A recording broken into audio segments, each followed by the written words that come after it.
Hello!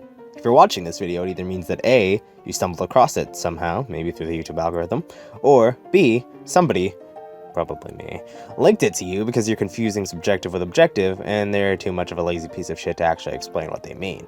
So, greetings. And in this video, I'll give you a salient education on the difference between the two. I hope to do this all within the next 4 minutes using a brown chair and some gas station steak.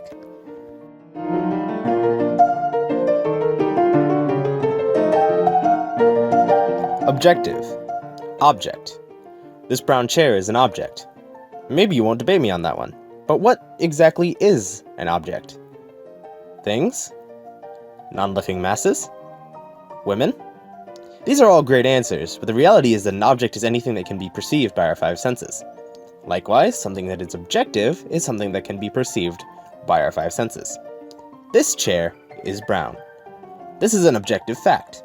It is not subjective because no matter who the subject is, this chair is brown. Even if the subject is a blind man, the chair is still brown. It's just that the blind man cannot observe this fact. The color of this chair is awful. This is a subjective opinion. Subjective. Subject. You are a subject. I am a subject.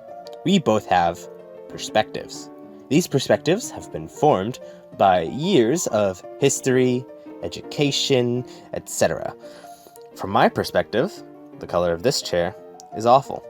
From your perspective, the color of this chair might be fantastic. And therein lies the issue. Objective facts are not up for debate. If you sit here and debate that no, the chair is not brown, it's green, you're just straight up wrong. If you, however, sit here and debate that no, the chair looks fine, you're being too picky, then you are having an actual discussion. If it is objective, it cannot be debated. If it is subjective, it can be.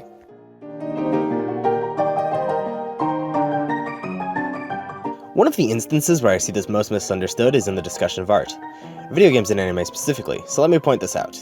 This is an objectively bad movie is not a sentence that you can technically state accurately. Because art is dependent on your interpretation, you cannot state quality as an objective fact. But that's nonsense, you say. There certainly is such thing as an objective quality.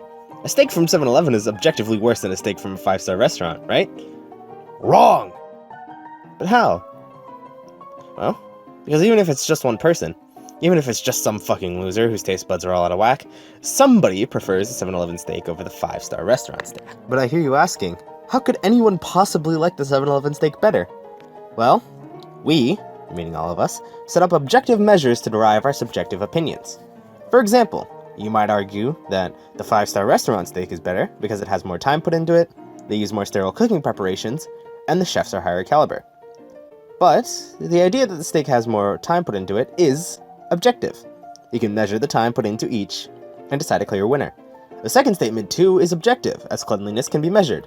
On and on for the third. All three of these are objective measures, but the opinion derived from them is subjective. How? Well, the steak from 7-Eleven has more seasoning on it, it's more thoroughly cooked, and it's easier to store and reheat.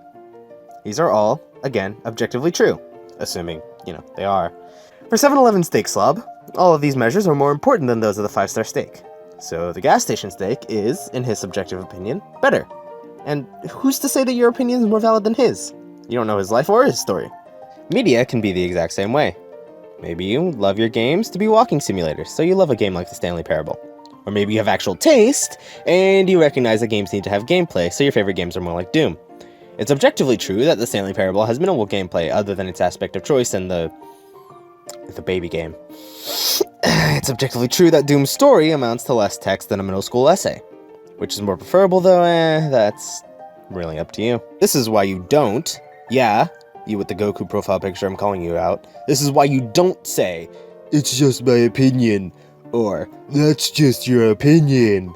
If anyone ever tells you this, kindly respond to them with, no shit, buddy, and link them to this video, because they should at least hear what I said at the beginning.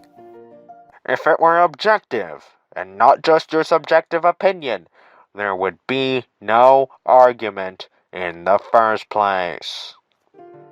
At least when it comes to art. Obviously, there are people who deny fact outright, which you can argue with. But arguments of art are not arguments of right and wrong. They are arguments of which subjective measure is more important.